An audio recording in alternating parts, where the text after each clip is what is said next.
Welcome to the Syndicate, where real estate wholesaling is what the business is. Ain't gotta talk about it when you out here living it. So if you out here getting it, then welcome to the Syndicate. Welcome to the Syndicate. Welcome to the Syndicate.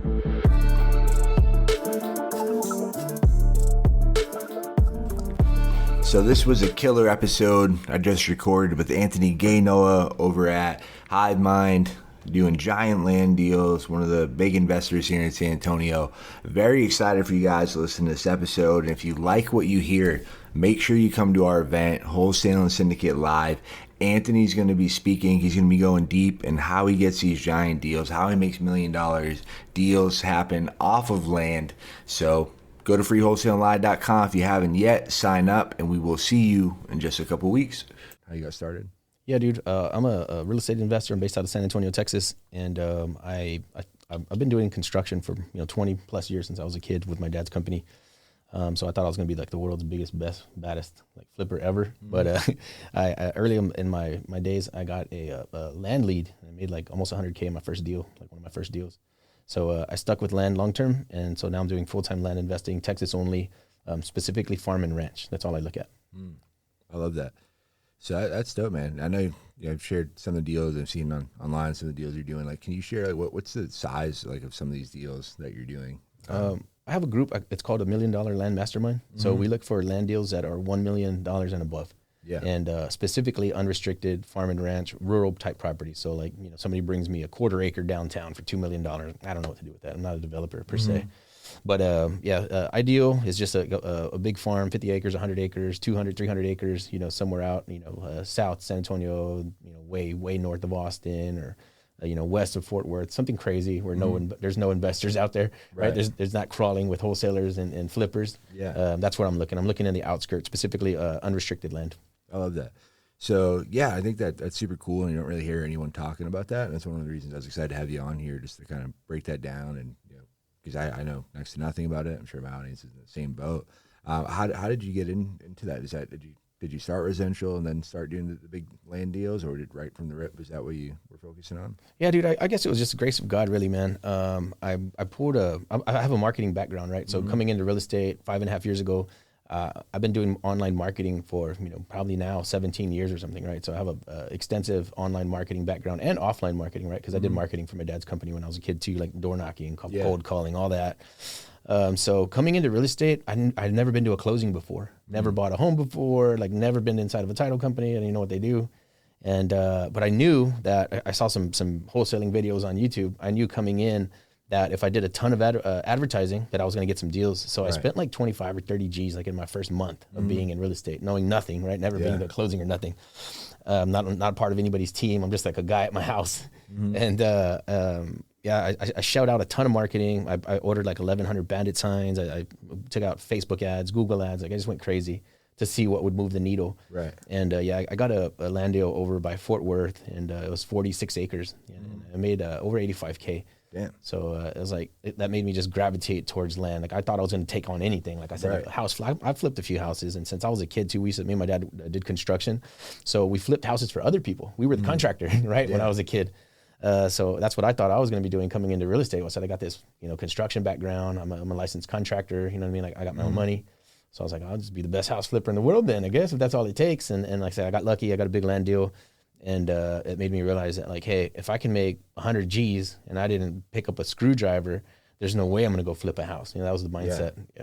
I love that, man. That's super cool. So you dropped all this money in marketing. I mean, that's crazy. It's your first month, just to like have the confidence to drive that much money. Were you worried at all, or just not at all, dude? No, I had a conversation with my friend. His name's Sean Ailey. He's a roofer out of Corpus Christi, and I told him, I said, dude, I'm about to get into real estate. Yeah. Right. I hadn't even started yet, and we stayed on the phone till like 3 a.m. I talked to him for like 2 or 3 hours. I told him that I was going to get into real estate. I was going to start a holding company. I was going to start lending on land. I was going to start a credit company. I was going to start lending money. I was going to start developing. I just gave him the whole entire picture to where I am right now. Fast forward 5.5 years later. I love that. Yeah. So when did the real estate come into like your mind as what you wanted to do? Dude, I was on this is like right before COVID sometime, maybe like 2018, I think it was, or 19. I was looking to build a house for myself because my roofing company was doing pretty good. I was doing commercial roofing, so you do $1 million roof, big projects. and lots of zeros behind those checks. So I said, I'm going to find me a cool piece of land. I'm going to build a house on it, me and the kids and the wifey. Well, I looked up on YouTube. I went and I said, how do you buy land for cheap? And then I saw people were getting contracts and then selling the contracts. I said, what the hell? Yeah. So I started researching wholesaling. Done. Shut my construction company down, dude. Yeah. Yeah. That's So wild. I started doing real estate. Yeah. I just learned that. I said, wow, because if I sign $1 million contract and I'm going to go out and make 300, 400, 500 grand, dude, that's a year-long process, year and a half, suing the insurance company, fighting with the insurance agents, you know what I mean? Like just crazy stuff. And then, doing this, I said, well, you get the contract and then I just sell the whole contract and then I keep all the profit and I don't got to do nothing. Yeah. Then I'm out of construction then. That's wild. Yeah, that's how it was for me because I've been an entrepreneur for about a decade and then marketing background too, so very similar. And it was crazy. I'm like, oh, this, because I always want to get into real estate, but I thought you had to know how to fix stuff and have all this crazy stuff set up and experience and connections and everything, which obviously does help when you're doing big deals and other things. But like, I didn't know you could just get started and just do sales and marketing, get a contract and sell it and be done. Because we were managing like ad campaigns and building like systems and For other companies? for car dealerships. Oh, okay. So, Dang. so it's cool. We were making money, but then like there's so much to go and do it. We're managing it. There's always like a fire to put out, or someone was unhappy, or you had to get client drop off, you had to get a new one, and then it was just like constantly. And then COVID hit.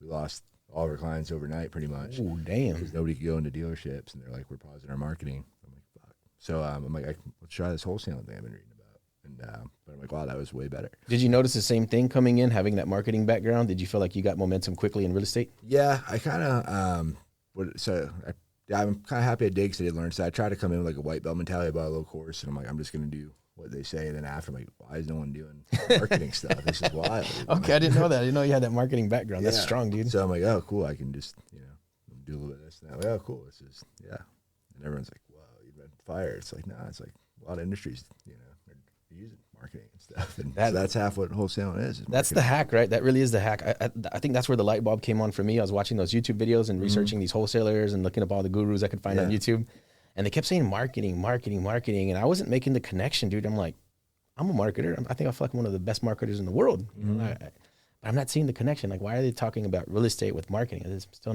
no bells going off. And then the more videos I watched, I said, oh, damn, they're doing mass lead generation and just monetizing the leads. I was like, count me in, dude. Yeah. No, I love it. No, I think it's a super cool opportunity like that. It's like the barrier of entry is so low. I mean, but it's I feel like there's a big disconnect. A lot of people are like, oh, it's gonna be easy because like there's a sales piece too, and you have to deal with rejection, and you have to know how to do marketing. And there's definitely a learning curve if you've never done that stuff before. But like you said, I feel like you have a huge leg up if you have that sales background, if you have that marketing background, you get into it.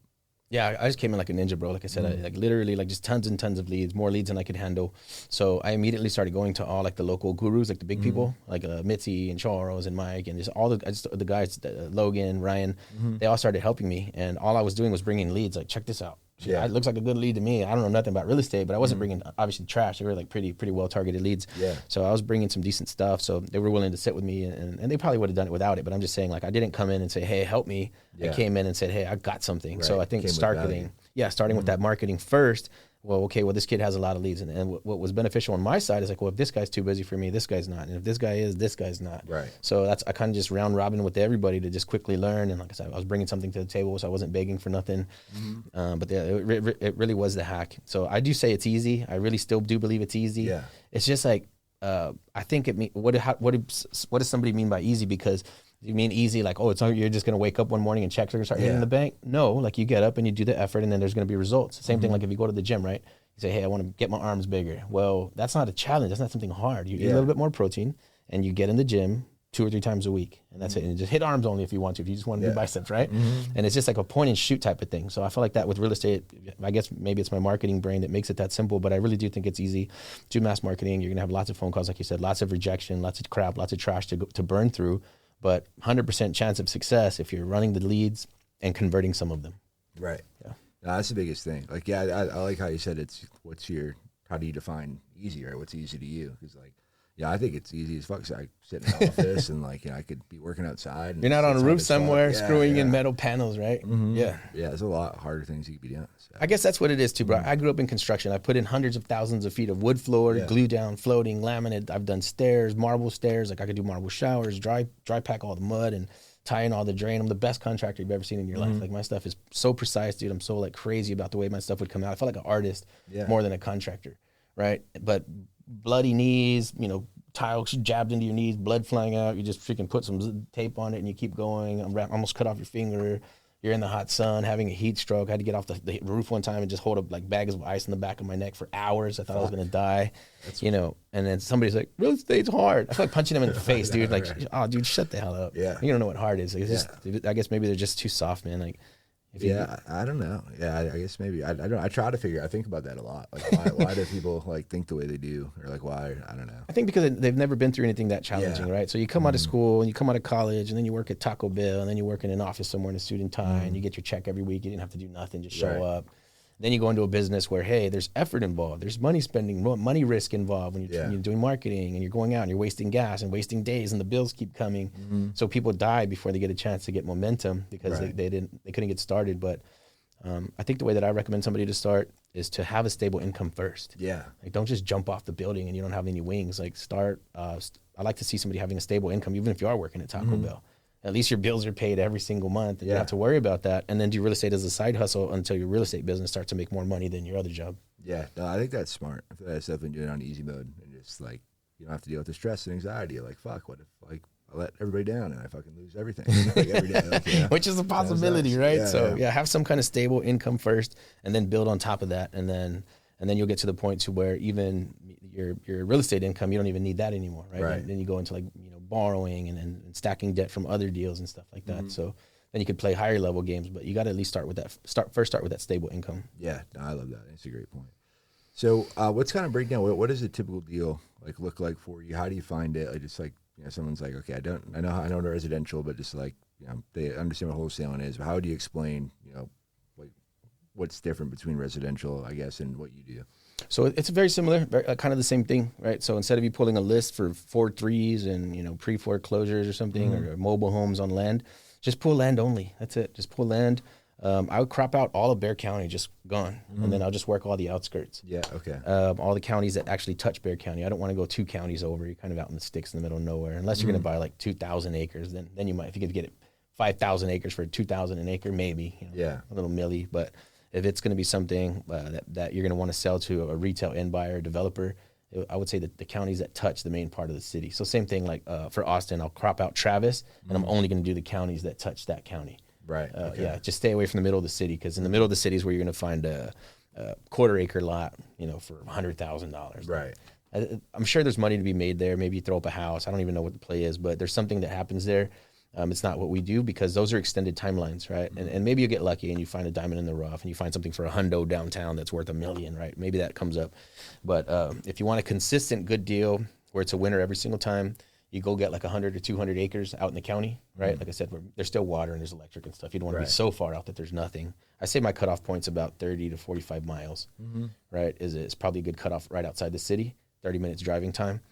And then a public water, or even well water, whatever's available. As long as there's some kind of water source there available, 100, 200 acres with as much road frontage as possible, right? So if this is the property, let's say this first line right here, and this is like the edge of the property, and this is the other edge. If this is the road right here, that's a badass property, because it's along the road. But if it has this much road and the property goes way back there, I'm not even going to look at it unless they're just giving it away. Right. But yeah, so the properties that have the most amount of road frontage, 100, 200, 300 acres, and then we just split them off into 10s, man, and resell them. That's it. Done. That's wild. Very simple point and shoot game. How does it work running the number? How do you know if it's a deal or not? If someone's new, is it how do you know is this worth looking at, or like if someone brings you a deal, what's your like thought process? I teach my people to do something I call ghost ads. So a ghost ad means that it's an ad that doesn't point at anything. It doesn't. If the owner's looking up, he sees your thing online and he's like, "Hey, that's my property." This is just an ad. It says, Medina County, 10 acres. What we do to test the market is we'll put ads out for properties that we haven't even contracted yet. So we're not selling any property. It's a ghost ad. I'm not selling anything. Right. All it says is 10 acres in this particular area and I want $199. And then if your phone starts to melt, then that's a badass property for that price. Right. And then if it doesn't, we just continue to drop until we find out what the sweet spot is, and then we make our offer based off of that. That's super cool. Yeah, kind of reverse engineer the offers. Yeah. So if you don't know it all, you can run comps, but we like to do something a little better than that. Yeah. I like that. Well, how long does that usually take them to get that feedback? I guess if it's a better deal, like faster. It really depends how hot it is. Yeah, you'll put something out and your phone starts melting, and you know what time it is. Yeah. And then you'll put something out and it's been 3 weeks and you've got 4 messages. Like, so then you start trying to drop the price maybe once a week until that local market starts to respond to that price. Wow. Yeah. No, I like that. It's super smart. I think it's a very interesting way of looking at it. It's a good way, but I feel like you get that you're getting the feedback directly. Real-time feedback, bro. There's no data like, oh, the comps say. I don't give a shit what the comps say. Like, does that dude want to walk it tonight or not? Yeah, right. Like 5 people said they'll pay this. Like, and the guy's like, hey, I want to go see it now. Like, when can somebody like, hey, dude, I got Saturday. I got cash in my hand right now. I don't want to wait till Saturday. Somebody needs to go open that gate. Yeah. Like, damn, that's a good price. Lock that shit up. Right.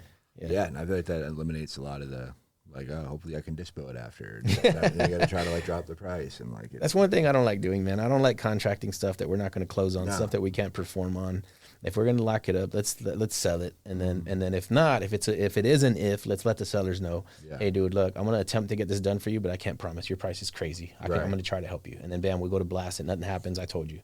Right? Then it's okay to drop, I think, at that point. Like, dude, you really need 100. Can we work with 70? That's the best offer I've got. It's 80. I got to make a little something. So I think if you set that up front, that's good. But if people that are just like haphazardly just locking stuff up and dumping it and playing with people like that, it's not cool. Because I've been on both sides, man.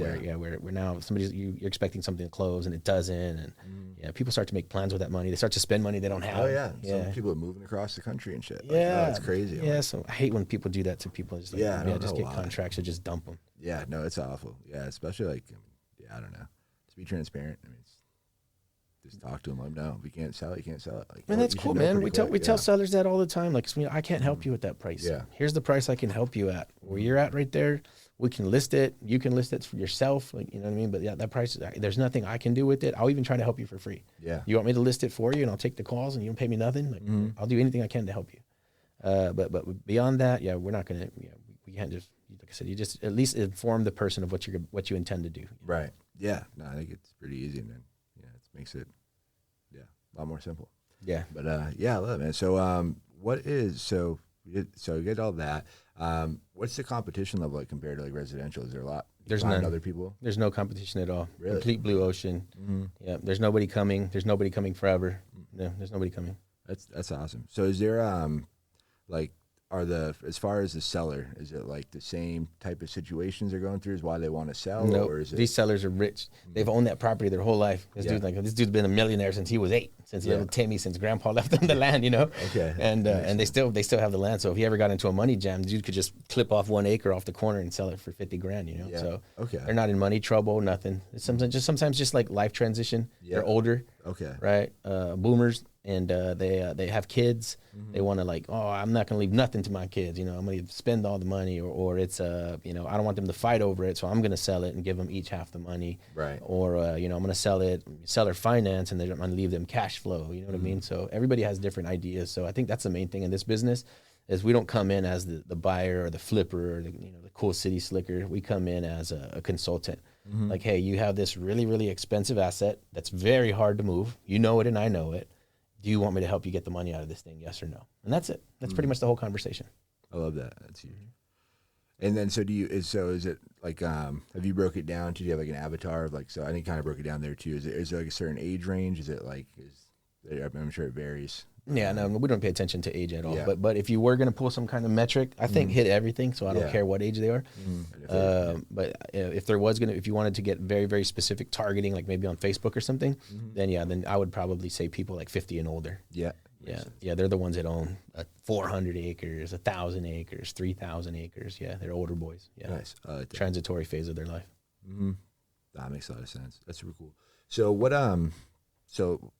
so you get the deal, and then you just realize. I like how you did the deal, and then you found out it's working. You just kept running that play, and you just kind of when did you realize like, oh, I think I'm onto something?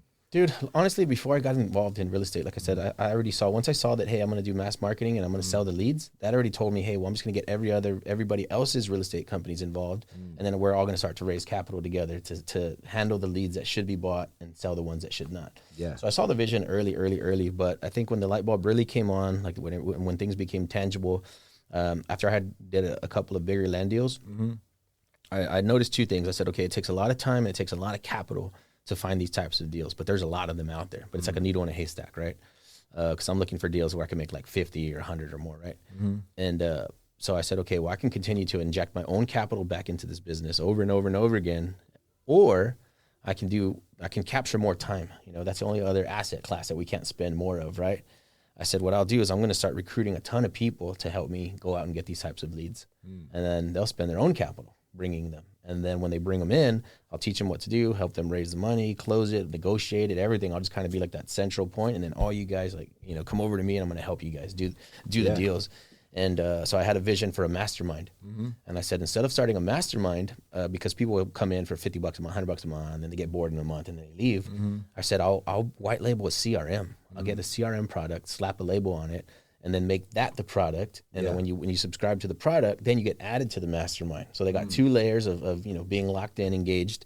And then for your CRM, if you upload all your leads and all your contacts and all your build out all your pipelines and all your crap, you really can't just quit 1 month to the next and take off, right? So you're going to be here for a while anyways. Might as well enjoy the show. So then they're coming to the mastermind. And then sure enough, man, we put it together about 3.5 years ago. And right now, all my lead generation is off. Wow. Yeah, so it all comes from the community now. That's awesome. That's super cool. Yeah, I like how you combine the community and the CRM, because we have we have a CRM company too, and then we have the mastermind, but we keep it separate. There's obviously a lot of overlap. There's a lot of people they're in both, but we've kept it separate. But I like how it's kind of one thing. So usually our best people are the people that are in the community, and like vice versa. The best people that are doing the best on the CRM are usually in the community. That's dope, man. Yeah, I think it goes hand in hand. It's like if we're gonna like train for like boxing, right? We're all gonna need some gloves. Yeah. So I feel like the CRM is kind of just that first point of accessory that you need to even play the game. So that was the thinking there. So we just white labeled a GHL product. You know, we didn't build nothing out, but that's all it was. It was just for us to, like I said, get all these people in a room that are first interested in land and marketing and being in a mastermind. I love that. And that's where it's at now, man. It worked. Yeah, no, I think that's a great idea. Yeah, I like how the values in the community too, right? And that's where all the money comes from. Yeah, our CRM did like over $1 million in 2022. Wow. It did a lot less last year and probably less this year, right? Because now everybody has a GHL agency. Yeah. You know, we knew that was going to be okay, but we didn't expect like to make profit with that portion of it. Like I said, now our marketing costs are 0, and this is the most deals we've ever done before. Yeah, it's just all coming from the community now. I love that. That's huge. Yeah, kind of our mindset's been different because we saw that same thing. I'm like, it's kind of we're just competing against everybody, and like we don't really have a value offer like that's different or setting us apart. So we went back to the drawing board, and we decided we're just going to build people custom CRMs on high level, like for them. And we connected with OpenAI and do some other stuff too, and then just kind of design like their processes and just make it easier. So that's beautiful, man. And then coming from somebody who has a marketing background like yourself, like that's powerful. Yeah. And I wish more new people knew the value in that of having a powerful marketing system, because if you don't have anything, like if you can keep your marketing system alive, then your business will thrive. That was always my motto, getting into marketing and online stuff back in the day. Like I said, offline too. It's like, as long as I can keep the marketing machine alive, then my life will go well, right? Yeah. And when I started, of course, things were not going amazing, right? Like all stories. But I said, well, then the marketing machine needs to eat first. Yeah. So then I would get whatever kind of a money I got, 500, 1,000, anything. I'd feed the marketing machine for like 3 or 4 months.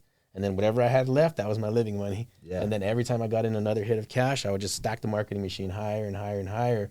And it always kept me alive. So that way, as I'm bouncing around as a contractor from job to job, I still had like some money buried over here that was actually producing more.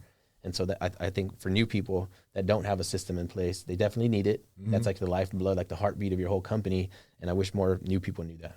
Yeah, I think if you guys get nothing else, you just get one thing, I'm sure you'll get a bunch. But if you only hear just that part, I mean, that's huge. That's what it is, bro. It's like I said, it's literally the heartbeat. So like, I don't have one of those. Well, then you have no company at all. In my opinion, if you don't have a CRM, you don't have a business at all. Yeah. You're playing. Yeah, you're like a hustler. I don't know. That's a negative connotation there, but I mean, like you're hobbyist, like I guess. Yeah, you're like a street hustler. Like it's great that you're doing amazing things, but you're not in business until you have a CRM. You have a book of business. I think just that having the marketing machine eats first. I mean, it took me so fucking long because it takes me. Feed that time. Bastard. No, feed you back. To realize that, like, I literally went back. I'm like, I'm like, these months I did really good. It's like it's the end of the year. Like, did my taxes when I first started out. I'm like, but these months I didn't. I'm like, what was different? I'm like, I put more money into marketing the months before, and then you saw the lag. I'm like, Like, I'm lucky like God's patient with me and like he gives me the same lessons multiple times because it takes me a while to sometimes for things to click. Once they click, I get it. But I'm like, I feel like that should have clicked sooner. I'm like, it's like so simple when you put it the way you just put it.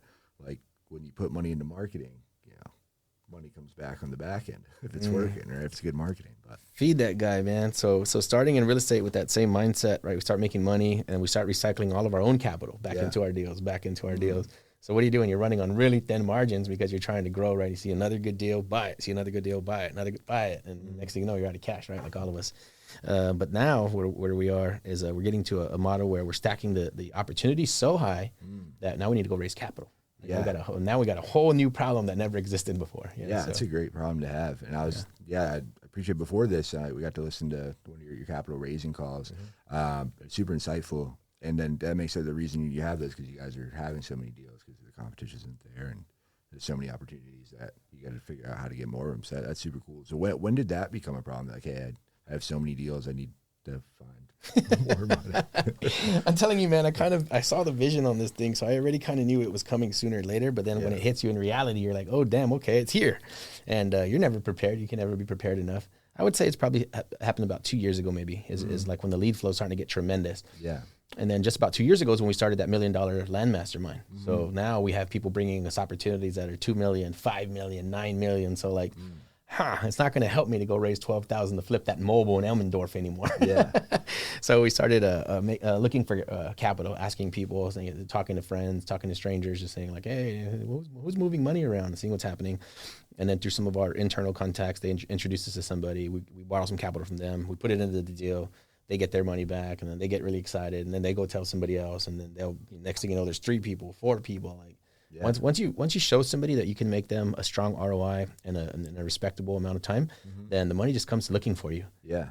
I've had lenders like kind of get frustrated with me because I couldn't find them a deal quick enough. Yeah. Like, I got cash here. Like, you better hurry up and take it. And I was like, that's interesting dynamic because that's never happened in my life before. Right. No, it's just like, just shows them, it's like, I got a motivated buyer, but that's a motivated buyer, like getting pissed off that you won't take their money. Like, take my money, that little meme. Right. Yeah, dude, for real. The lenders really, or the investors really do get like that. When you show them a strong ROI, they get really excited. And like I said, they're going to go get like, you know how the villagers come with the pitchforks, like the angry villagers? Yeah. That's how they're coming with the money now, bro. Like, hey, we got some cash we have to place pretty quick. Can you help us? And I'm like, damn, this is interesting as hell. And then now it's up to me to like be responsible, right? And even probably more responsible than I was before, because now you're not investing your own money. Now you're investing other people's money. Right. So it's like, oh, dang, okay, this is interesting. So it's coming to a weird, cool pinnacle that, like we said, we expected, but it hit us quicker than we thought. Yeah. And it's kind of fun to navigate it. That's what the call was. It was a gentleman. He introduced us to his brother. He did a couple good deals. He introduced us to one of his friends, and now they're just like having Zooms full of people that want to invest. Nah, that's wild. Yeah, like at the end there's like, what other deals do you guys have? What do you have going on? And like, oh, why is it? That's great. They looked at some like a week ago, and that were on our deal sheet. And right now, he just told them 3 are gone. Yeah. So now that they got more urgency, like, damn, we wanted to buy probably all of them, and now there's only 1 left. So that he said, hey, we're probably going to take this one. He didn't say he was. Yeah. He said, we're probably going to take this one. What else do you have? Yeah. So we're getting to a point now where our deal sheets are getting bought out. Like we would have like, oh, we need money for these 12 deals, and that might be our deal sheet for the year, right? For 6 months or whatever. And now our deal sheet went from like 6 or 8 to 4 to 1, and now it's empty again. And now we're going to fill it back up, and we're going to go raise that capital too. Yeah, that's super cool. Yeah, that's I love that. And these are not deals sold, by the way. This is not like dispo. Right. So I don't want anybody to get confused. This is us going out and locking up $1 million, $2 million, $3, $4 million ranch, and then going and borrowing, the funds to close on that, earnest money, surveys, engineering, all that stuff. So like that money is just for us to acquire the properties. Really? Okay. Yeah. So we're raising millions of dollars to take control of the properties. Yeah. And then later on do development, cut them up, sell them, surveys, flip them, all that kind of stuff. But it still takes several hundreds of thousands of dollars to move these big bastards. Yeah. That's why I said there's no competition. How many wholesalers? What are they going to do? You know what I mean? Is it going to be 1,000 wholesalers to put $1 each or $5 each? Because you do need hundreds of thousands of dollars, millions of dollars to move these big deals. And that's what we're doing. We're raising those deals and we're raising capital and pushing it against those deals. Yeah. Wow. I love that. It makes sense. And that's why the competition's not there then. So what's the timeline like? And then so for start to finish, someone brings you a deal. Okay, this is a good one. We want to move forward.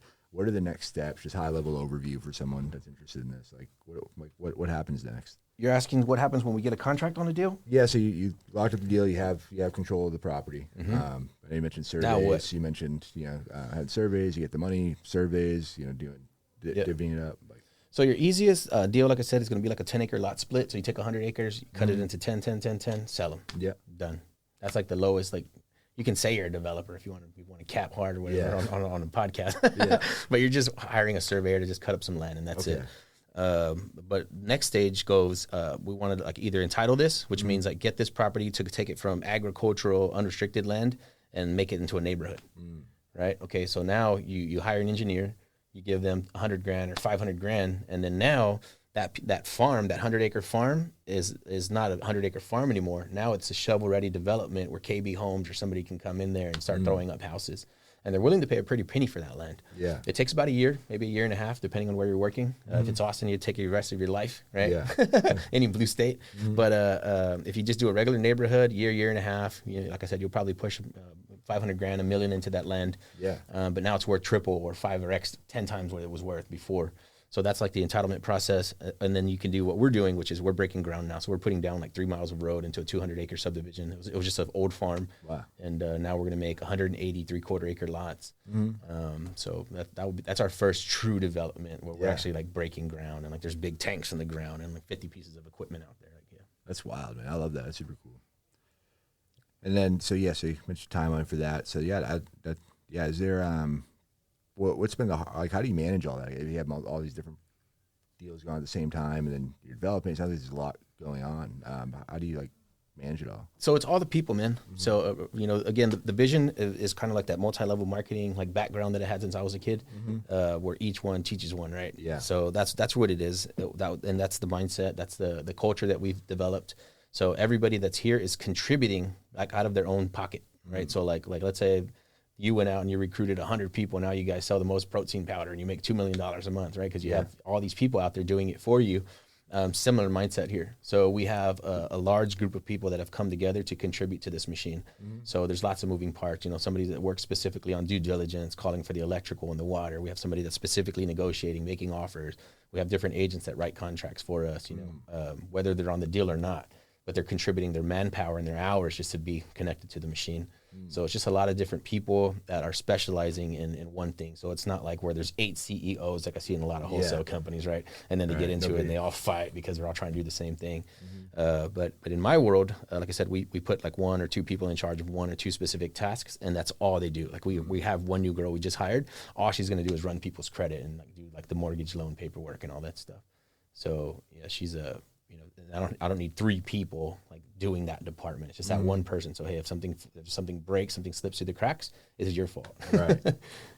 Yeah. And I found it's a lot of people sure they just want, even like hiring a VA or anyone, bring anyone on. They want someone that does it all. But like I feel like you want a specialist, and as opposed to And these are not people overseas. We have like 9 people in the Philippines and stuff. Like I'm not I love that model. I know what Bevins is doing. And I hope to contribute to what he's doing. So I like that model, but in my world, like I said, we really did build a community, like a culture where people are like, it's like me and you and Bam, and you're running all the leads, and this guy's, you're writing up the offers, right? So we really did build a team where nobody's on salary. Like there's nobody that's like draining the system. Everybody's here like on a volunteer basis that sees the vision, and they're all contributing their time and energy. I love that. Yeah, it's super unique. I think it's I'm very interested in that. So how did you find the right people, or how did you, like, how long? Dude, they just show up. Yeah. So this is the cool part, right? You do the podcast, you do YouTube, and you're going live on Facebook. Like I call it spreading the land investing gospel. Yeah. Right. I have a religious background. I'm still so to this day. So I call it spreading the gospel because that's what we're doing. So we're telling people like, hey, if you come into the land business, or if you get involved in the land business, something amazing might happen in your life. And then sure enough, somebody comes, they take a look, they hang around us for a few months, and then something tremendous happens for them. And then they go tell their 2 friends. And so now it's like people are just showing up, man. No, that's great.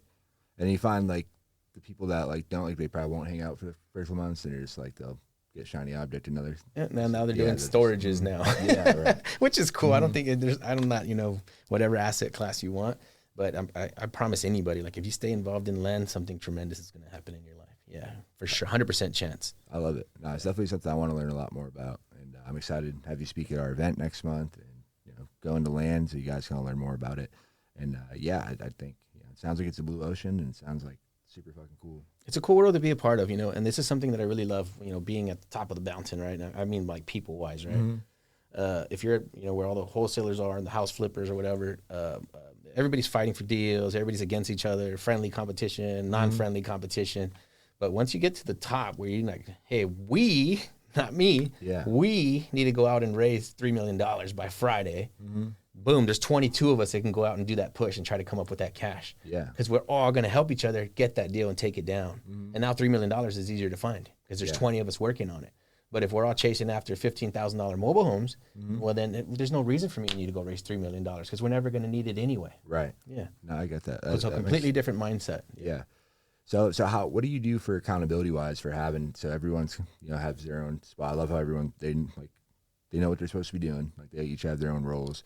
Do you guys have like a check and balance to like make sure nobody ever gets checked on? Yeah. That's the beauty. That's the best part. That's how we keep good people around. We don't check on them. Mm-hmm. And if they're not doing what they're supposed to be doing, they just float off into the ethers and we just never see them again. But the people that keep showing up every single day, hey, I already made those callbacks. Hey, I sent out those mailers. Hey, I just sent in 2 offers. Can you sign those for me? Right. The people that are working, they're right always there working. Mm. And then the people that come around and they're like, oh, I didn't make my 3 phone calls today. Like, get the fuck out of here. Yeah. Right. You're not invited to this clubhouse anyway. And like I said, there's no hiring process. Mm-hmm. So I don't hire. I say it's a 4-letter word and I hate it. Yeah. Nobody better say that word around me. We're not hiring anybody. Mm-hmm. The people that show up, you go to work, you start contributing, you find out where you can plug in and you start making money. Yeah. And if you can't handle that load, you're gone. Mm. Like we don't need you here for anything. Like you can help, don't help. Are you in? Are you out? If not, just at least move out of the way. Yeah. And that's it, man. Like I said, now our internal team's like 20 plus growing. Mm. You know what I mean? So a community, I don't know how many now. There has to be hundreds and hundreds, maybe 1,000 more. I don't know. Yeah. So, like I said, everybody's here on a volunteer basis, man. We're not hiring anybody. We're never going to hire anybody. So the people that show up that are working, it's like I said, they see the vision, they see what's happening, and they just want to be as close to it as possible when it pops. Yeah, I love that. Yeah, because I hate fucking hiring people.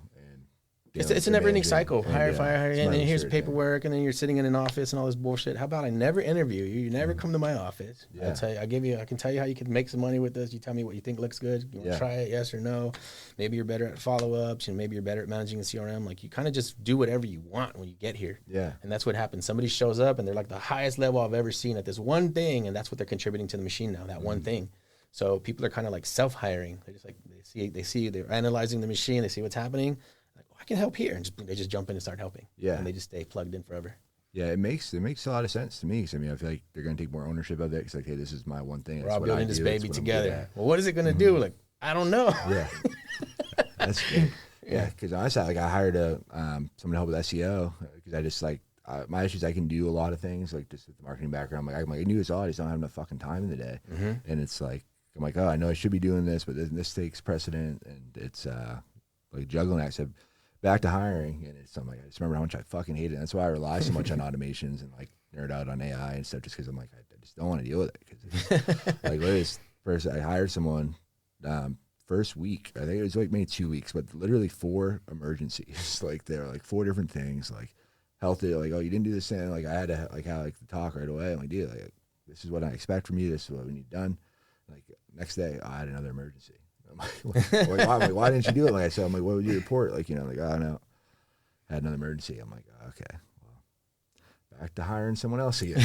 Let's start over. That's what I'm saying, dude. Yeah. I feel like it's a never-ending bus cycle. And then if I'm envisioning a model, like I said, that would turn into a multi-level marketing company. Yeah. I've hired the consultant. We built the software ready, so it is a true MLM backbone somewhere back there. We haven't really put it to its full potential yet.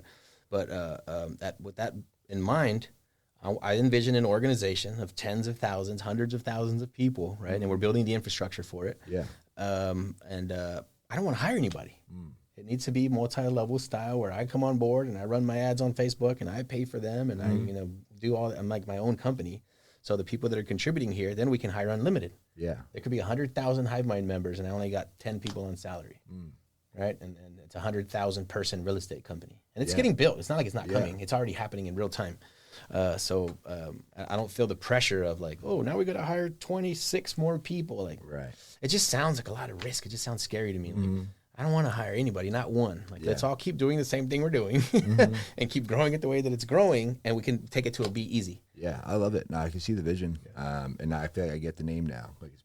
Like, that's why it's called Hive Mind. It is. It's a fucking Hive Mind, dude. Yeah. There's nothing that makes you officially part of the company. Like, your brain connects to mine. Or you don't. We start working together, and then everything's going amazing. Yeah. And then so if you get bored or whatever, your wife you just disappear. Like, that's cool. We did a couple of deals together. So everybody's like if you picture like.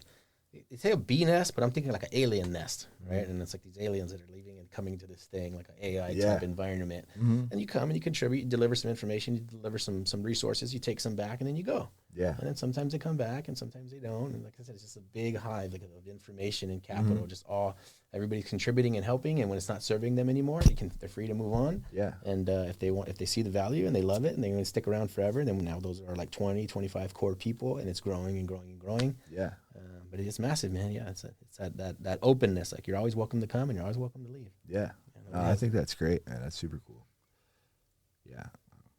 I'm getting a bunch of good stuff from this. I mean, it's getting my brain going now. Like, I love that idea. That's because nobody's a prisoner, bro. Like, we love you. Like, hey, Rooster Vance, he does big land deals. He came, brought me a couple of deals early, and then he took off, and he brought me another couple of deals. And, just like, I'm not going to, hey, don't go start your own, thing. Like, please go make more money. And then if you see, don't forget about me. I'll still buy your shit. Yeah. And that's it, man. Yeah. So it's the best relationship ever. Like, I'm never mad at him for not helping me. You know what I mean? Like, if he doesn't sell me his deals, like, I don't care. He's doing his own shit. So there's not that neediness. Like, I don't want my people in my office to leave me. Like, they can all leave. That's fine. That's okay. Yeah. No, I love that. So that's something I've been struggling with too. As I said, with the, our custom CRM thing separate, and then we have the community, but then also we have the wholesaling business, obviously. And then I'm like, I feel like they work together synergistically in a lot of ways. In some ways, I'm like, this person's great, but I'd love to like work with them more. They're part of the community and their own thing. But like, I love how you've combined them and made it like, dude, it's the best thing ever. So now, like, we're like going out and raising capital elsewhere, and then we start talking about it on our calls, and then some people in the community like, I got money to lend. Yeah. Like, oh shit, there's money right behind me. I didn't even notice that. Yeah. So that's what's cool is like if you have a community-based organization, then everybody needs money at different times. So I have a saying, I didn't know if I made it up, but it said that there's an unlimited amount of deals out there, right? And there's an unlimited amount of capital out there, but nobody ever has it all at the same time. Right? And it's just like a dance. You can play inside that playground. Like sometimes you got too many leads and not enough capital. Sometimes you have too much capital and not enough leads. Like, it's just, there's always going to be that constant like need of each other without being needy, right? I don't need to hang on to you. Right. At some point, you're going to need capital, and you're going to say, "Hey, Anthony, I want to talk about this. I got this badass land deal I found over here in Poteet. Like, shit, let's look at it." Yeah. You're like, "But I need $500,000. Like, let's look at this thing real quick." Yeah. And then, bam, we take the deal down. Right. We're trying to close on one like in a week and need $1 million down. We're ready to go. Yeah. Right. So it's just the more people you have involved in your deals, like I said, the easier it is to find capital. The easier it is to make big moves. And then if you find yourself running out of leads, like right now I have unlimited lead flow and I don't pay for it. Yeah. Nothing. And I have I don't know. It's just massive. Yeah. Yeah. I don't even look at leads anymore at all. Not a glance. I mean, I try to, but it's getting less and less, right? My team underwrites, my team makes the offers. Maybe they'll call me and just ask for one final approval if it's a bigger deal. Yeah. But that's pretty much it, man. It's kind of a, unlimited lead flow.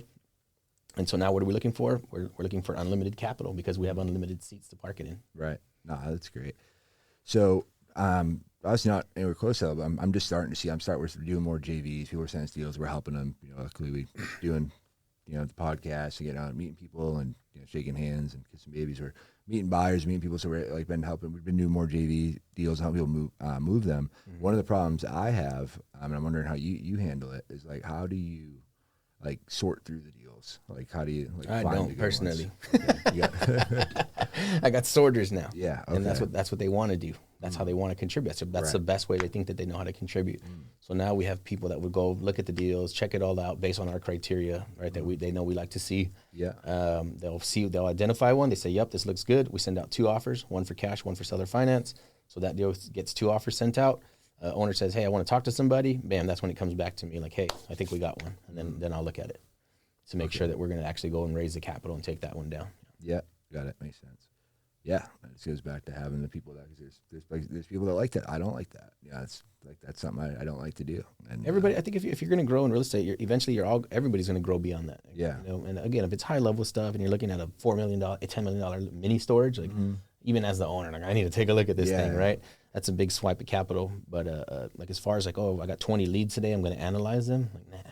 Yeah. You'll grow beyond that no matter what. Right. So then what does stage 2 look like? I'm going to hire 2 acquisitions people. When I just took on some, overhead. Yeah. Right. Now you got debt service. And then you, like you said, those people might learn, get good, and take off on you. And then you got to start over again. So your momentum's doing like this forever. Yeah. As opposed to, like I said, we're our model where, hey, you're just teaching a community, more people are showing up, and now you got 22 underwriters and nobody's on salary. Yeah. You know what I mean? Like, so. That makes sense. So how do you divvy up who makes what? If someone's like, they're just looking at a deal, do you sort of by like these tasks are more high value, or is it? I think just the bigger the deals, better the deals, the better deal they negotiate, then the more we can give them. So if somebody, hey, they get us a crazy interest rate, low down, like, just negotiate badass terms, then we want to give that person a lot stronger position, like for the lead. Like some people have turned over a lead to us and done nothing. Yeah. And give them 80 grand, 100 grand, just for sending us a lead. Yeah. Because the deal was that strong. So it just really depends. And then sometimes we say, hey, but if you stay in the deal longer, right, you stay till the completion of the deal, which could be a 3 to 6 to 12 month cycle or longer sometimes, then we'd offer them a lot more to stay in the deal with us. So that way we don't have that initial 100 outlay. But we would never get a deal where we're going to go make $1 million and then like, oh, here's 10 grand or something. Yeah. You just don't do that to people. Yeah. I feel like even like one, like you said, you don't do it to people's not already to do it too. I feel like it's just that short-term thinking. Like I want that person to bring me another deal, more. And then people get addicted. Deals, you hit them with a 50, a 60, 100K assignment fee, and then next thing you know, I got another one. Yeah. Like, oh damn, he's back. Yeah. Yeah, we just did a JV deal. We had a sub 2 we got assigned last week, and I'm like, it was I definitely could have asked for more. I ended up doing like 90% of the thing. I ended up having to manage the seller and the buyer and do stuff. I'm like, I could have asked for more, and then in the beginning, I definitely could have got more because like, they couldn't move it at all. But I'm like, I'd rather I took less than like I'd really like. In my mind, I probably should have, but I'm like, because I want to build that relationship, and I'd rather do a bunch of deals together. That's what it's about, man. And it sounds cheesy, and I like to bring it up. I like cheesy stuff anyway, but when you really do help people and you do have everybody's best interest in mind, somehow it comes back to you, right? And like I said, I'm religious, so I know what I talk about when I talk about God. But I think I just mean like in a more practical sense, right? Like in the day-to-day life. So I noticed that when I started learning in real estate, I started learning from people that were doing really well, and I was excited about it. So I'd be like in these wholesaling groups. I'll see a new person come on, ask a stupid question, right? And I say there's no stupid question, only the one you don't ask. But they ask a silly question, and then everybody jumps on them. Yeah. And I'm in there like, F you guys, you know what I mean? And I'll tell the person what to really do. Right. And then I was just always doing that, kind of slapping the bullies and then also helping the new kids at the same time, just because somebody helped me, so I'm going to help somebody else. It's my mindset. And then I start getting inbound messages on Messenger. I got a deal. I got a lead. Can you help me? I got this. Can you help me? It's like, oh, shoot, wait a minute. My lead flow is going up, and I'm not doing anything. I was just helping people. So just further like iterated that, like something like that, like I said, that multi-level marketing mindset where like I'm going to teach this small group of people how to do something tremendous and teach them how to go find another small group to help them do those efforts as well. Yeah. And that's what it evolved in today, man. But it all started with me just trying to just randomly help people for no reason. Yeah. No, I love that. Now, have you ever read The Go-Giver?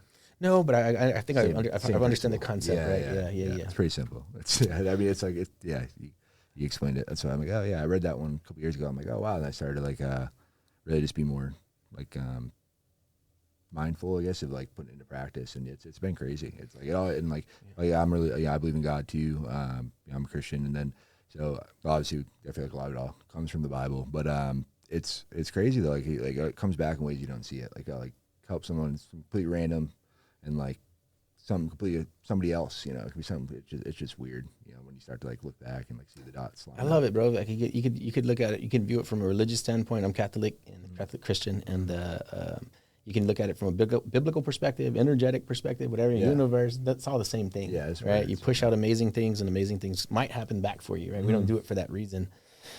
But I saw my parents do this, right? We hit rock bottom quite a few times as a kid, and we had to go live with other family members and all that kind of stuff. And my parents were always taking in our cousins and buying them new shoes. I'm like, we don't have nothing. How in the hell are we giving so much away? Yeah. And so now moving into my company, I hired my sister probably 8 or 10 years ago or something.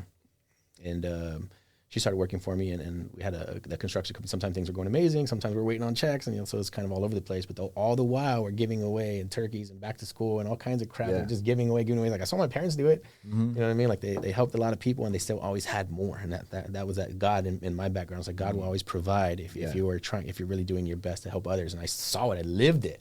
I didn't read it in a book and then like just have faith. Like I saw it, bro. I was there. So going with my company with my sister, like I said, we're doing all these giveaways and all this stuff. I'm like, shit, we're like, are you sure we have enough money for this? Like, I don't know. Seems like there's more coming, so keep giving. And then now, even to this day, man, we do like different levels of profit, right? Some you do to help people. Recently, I just helped a close friend of the family with a deal. I put like $31,000 into it. And I made $1,000 for all of my time and effort and saving the deal in courts and everything. I made about $1,000 for a $30,000 investment. So I said, I can help. I said, but we're not going to make any profit, but we're going to have a pretty good outlay. So some deals you do not for profit. Some deals you do for good energy, just like good steward of being a good human being, because you have the power to help somebody. You might not make profit, but I still did a good deed, and I feel really good about it. Makes me happier, makes my endorphins go up, right? And then you do your deals for profit, and then sometimes you do a deal to grow a new relationship. So, hey, I'm gonna help you do your first land deal. I don't need to make anything on it, but like, here's what I would do if I was you. Do one, boom, boom, boom. You go make $100,000. Now you're my best friend. Right. Hey, that motherfucker helped me. He could have charged me a lot. He could have stole the deal. I could have wholesaled it, and he just explained me how to do it. So those are your different buckets. Yeah, you have your profit bucket, you have your relationship bucket, and then you have your good deeds bucket. And if you're operating in all three of those buckets at all times, your business is always gonna grow and go well. Yeah, 100%. And then I just feel like you can. Like other people that operate that way, I feel like you recognize people that operate that way too. Immediately. The words that they say, the sentences they use, the things they talk about. Yeah. And like that Facebook group example you gave, like any one of those people could just answer that question, but they spent so much more time just like arguing, making fun of people, bullying people, trying to be funny. Yeah. Yeah. I don't know why people do that. And maybe there's room for it, right? Because I talk a lot of shit on Facebook too. Like I'm inflammatory on purpose on Facebook. Oh, I'm happy to start following you. I'm like, oh, I'm liking all stuff.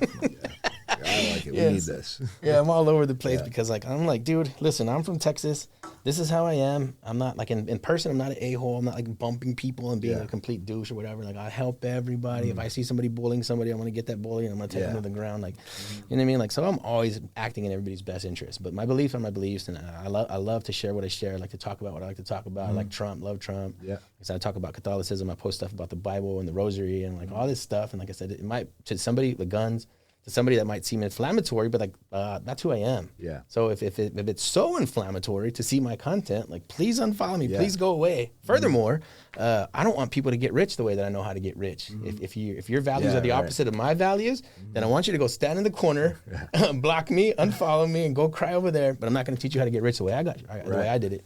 That's a good. I never thought of that, but that makes a lot of sense. Yeah. So you draw that line in the sand, like it's called polarization. Yeah. Right. It's the rule 101 of marketing. That's what Trump uses. Well, he's the best in the world at it. Right. Polarization. So you make half the people love you and half the people hate you, and it's okay because the 50% that you polarize are now like amazing, faithful followers, and the other side, like who cares? You were never gonna do business. You were never gonna go to their house for coffee anyway. You know what I'm saying? So yeah. No, I think it's definitely, like you said, Marwan. That's how you attract like your people, your tribe, and then like on top of that, like. The alternative is either they're going to hate you or love you if you put yourself out there, but the alternative is you don't, and nobody fucking knows who you are. That's what I've been noticing, dude. I like a cowboy hat and the tattoos, and you know what I mean? And like I wear a pink shirt. Just like I look like a strange guy anyway. And then I'm posting about smoking weed and all this stuff. Like, who is this guy? This guy is crazy, right? But now it's just like, this is literally who I am. Like, I'll help anybody. So like if somebody's offended by that, well, then don't look at this show. I think a lot of people that get offended by it, because this is the weird shit I just think about for some reason. I don't know. Like I would smoke sometimes too. I'm like just getting weird thinking, going down the rabbit hole thinking about shit. And I'm like, well, why do other people like do what they do? And like, you know, like why do they get so offended? Why is it that? I think it's because they see people being authentic and like they seem like, oh, this dude just really himself. And he's put himself out there, and like they feel like, oh, they don't do that, so they just like kind of resent you for being able to do it. Like I don't like it, you know, because they know deep down. Like I think most time when you don't like things or things you don't like, because it's something like it's saying something about you that you don't want to address. But haters, bro. That's all I can say. Whatever that word means. Maybe that word's lost its flavor, but like I got my truck wrapped and I put some 24s on the side of the truck, and the tire shop posted it on their Facebook page or their Instagram or whatever, and it has like hundreds and hundreds of comments and all this bullshit. And I was reading, just like 75% haters, bro, all the way down. And I'm like, that's funny that like they'll go out of their way to like talk shit about other people's stuff, but like I don't remember doing that. I don't remember saying like that lifted Jeep looks like shit. Like why am I going to go out of my way to drop a comment like that somewhere? It's weird. And I think it looks dope. Yeah, thanks, we met the other day when we met a couple weeks ago. I guess it already was. Time's flying by. But yeah, I'm like, Mike and Anthony disappeared. I'm like, they left. I thought they left. I'm like, yeah, well, we'll head out, you know. And they come back in, like, you're leaving. I'm like, oh, I thought you guys left. Like, oh no, we're looking at we're at Anthony's Cybertruck. Like, I get a Cybertruck. You know, like, oh, and like I was looking up when I got home. Like, oh, fuck, I think it looks dope, dude. Like, I don't think anyone else got a fucking blue one like that. So I haven't seen one here. Nothing close to it. I've seen a bunch of like gloss black and flat black, but I wanted something loud, and I guess it's kind of on brand too. The blue with the Hive Mind and stuff. So yeah, and then I've been riding on chrome since I was a kid. So maybe it's old school, but all the black rims and all the gray rims and all that shit now. Like like chrome's like crazy. Dude. When the sun's hitting them, they look crazy. Yeah. So I put some 24s on it. I just wanted it to just pop. Yeah. And then I'll probably put like a QR code or something in the back. That'd be sweet. Yeah, for raising capital. Yeah. How do you like it? Best vehicle I've ever had times 100, dude. Yeah. Yeah. I have a brand new F-250. It's a 2023, I think. Like 40,000 miles on it. Beautiful truck, lifted 37s. I mean, amazing truck.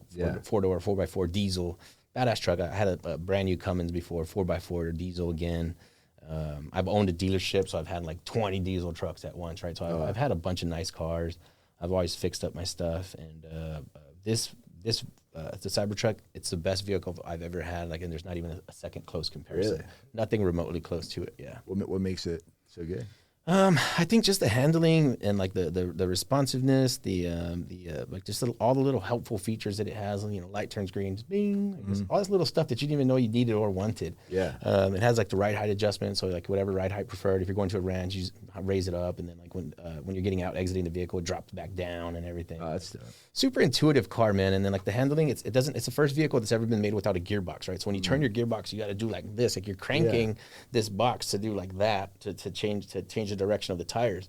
Well, this thing's like a remote control car, so the tires just do like this, like based on like a RC car. Shit. Okay. So when you turn it, you just turn your steering wheel like this, and that's a full turn. Like it's crazy. It's just like it's the most convenient vehicle I've ever had, and like I jump in my F-250, and it feels like what the hell's happening here? Like I feel like I'm gonna wreck it, dude. Yeah. So now it's the best vehicle I've ever had. It's just absolutely nuts. It's like fast as a Porsche. It's like 0 to 60 in 4 seconds. Damn.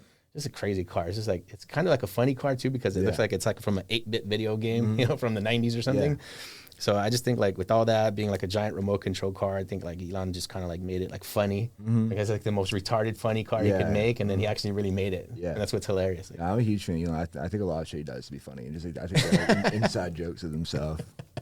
I think that's what's hilarious about him. That's what I love about him. Is like he's a dork because if some of his jokes are so cheesy, it's hilarious. But he doesn't care because he's self-amusing is what he's called. What you call it. And I do it to myself all the time. I'm constantly like in a state of self-amusement. Like I'm always like, as long as I'm having a good time, like something terrible could be happening, and I'm trying to find a way to make it funny. Like I'm not gonna let this shit get me down. So all day long I'm playing those little games with myself, posting stupid shit on Facebook and on Instagram, and I'm just laughing and laughing. Like, man, I wonder who's gonna get pissed at this. And I can imagine him doing the exact same thing. Like he's just like such a I don't give a F state. Like he's just doing it for pure self-amusement. If it makes me look corny, cheesy, stupid, I don't care. It's funny to me. Right. I'm doing it all day long. So I love him for that, dude. Yeah, I'm the same way. Yeah, I always like to make myself laugh. I'm like, sometimes I'm like, should I post it? I'm like, are other people going to find this funny or just me? And I'm like, fuck it, post it. I had 2 likes. Like, I don't care. I loved it. That's funny, man. No, I'm doing it all the time. Like I said, I try to make funny stuff on other people's posts and try to always be helpful. You know, like I said, so being positive. And it's hard, man. It's hard in business. Like we're getting our butt kicked. We're underslept. You know, we got stress. We got worries. We got gray hairs. Like there's crazy stuff happening. So I can't let my personality go to like stone cold. Like, you know what I mean? Like I don't want to do business. I'd rather just not do business at all. So Yeah, no, you gotta have fun with it, or it's really not worth it for sure. But I love it, man. So what's the best way? I mean, we'd definitely do this again. I had a lot of fun having you on. But what is the best way for people to connect with you, learn more about Hive Mind, and follow you? How do they find your podcast? All that good stuff. Thanks, man. Yeah. So Hive with Us podcast is what it's called. Hive with Us. And you can search that hashtag. You can search for the podcast. It's on all platforms, but you can look up Hive Mind CRM on TikTok. I mean, YouTube, probably LinkedIn, for sure X, Facebook. We're everywhere. You could reach out to admin@texasranchflippers.com, and then I respond. Me personally, I don't like getting emails. You know. I think if people hit me on social, on either Instagram or Facebook, if you send me a direct message, then I'll message back in a timely manner, a non-timely manner. Yeah. Sometimes it takes a week, sometimes it takes a month, but sometimes I'll message you right back within seconds. But yeah, if people reach out to me on Messenger, on Instagram or Facebook, I'll hit you back sooner or later. That's how we contact that. That's how we get in touch. Yeah, that's perfect. Yeah, very perfect example. Yeah, so that's my favorite way to be contacted, I think, right now. No, that's me too. Like I even like it more than texting sometimes, and just because I don't know, it's so much easier than emails because like sometimes you see it and then like you forget about it, and then it's still there next time you go back. Yeah, my email, I've been marketing, bro, for, like I said, I'm pushing 20 years now of marketing, and I get like millions of emails. You know what I'm saying? So like your little funny email, so it's for sure going to get lost. So let's not go there. Text message, like my phone's already melting. I probably got 100 missed text messages right this second in this last hour. So I think like my smallest inboxes in the world are on Messenger and on Instagram. Yeah, I might only get a message in a day or 5 in a day. Yeah. Right. Where my phone's gonna get hundreds, email's gonna get millions. So like if you want to get through to me, then probably their best bet. I love it, man. Well, I'm super excited to have you at the event, man. Excited to share a stage with you, and I'm super excited to personally to sit down and listen to you and learn more about land and hear the speech. And if you guys haven't done it yet, make sure you grab your tickets. We're putting on the biggest wholesaling event we've ever done. It's free. You got a good lineup, dude. Yeah, it's killer, and it came together for sure. And we're do you know? Did I tell you about the boiler room? No. So we're doing like a live call-in session. I got sponsors to donate leads. So people are gonna make calls and stuff. If somebody gets one for a big land lead, put me on. Yeah. I'll go for it. Yeah, we can try to put some land in there and just mix it in there. And then, so basically, they don't even have to know what to say. I'll give them the basic script, they raise their hand, they get stuck, and we're going to have people running around helping them. And I like it, dude. Charles did that. Did you go to those? Yeah, wholesaling live. I was actually there last year helping people close deals. Okay, I was on stage there, dude. Yeah. That's how I got the idea. That's beautiful. I love that. I love the model. It's cool because then if you see it on a podcast or something, like you don't know if it's true or not. But if you're in the room and you're doing it in the room, damn, this makes it real, especially for all the people. Even if they didn't get a deal, I saw it happen right there. Yeah. I think even like if we're like worst case scenario, you go there, you're afraid to make a phone call. You make one call, nobody answers, but at least you got over that hurdle because because he did it and she's doing it. Yeah, that's cool, dude. I love it. Yeah, we actually been doing them here, like little small pop-up ones, and that's what I'm like, I should do like our biggest one yet. So we've been like on the weekends and nobody's here. It's fucking dead. I have like this whole place, and so I've been just open invite. Hey, come on down, hang out with me, and let's make calls. There's like a little call center area over there. I love that, dude. That's so cool. Smashing the phones. It's a hive mind right there, bro. Yeah, no, it's been coming. I'm like, oh wow, it's kind of been getting my mind to open up and think about different things we can do. So, but I'm excited. So again, free wholesale live. Grab your tickets. It's free. The best, if you haven't registered, if you didn't hear, so we're giving out leads based on how quickly you register. So if you wait to the last minute, you get what's left over. If you already registered, or if you register now, you're going to get those Glenn Ross leads. And, so make sure you do it. And a bunch of cool shit we're giving away there too. A lot of fun stuff. Just stay tuned, and we'll see you guys at the event. And definitely make sure you go follow the Hive Mind. Check us out. Won't disappoint. Thanks, man. Thanks for having me on. Of course, man.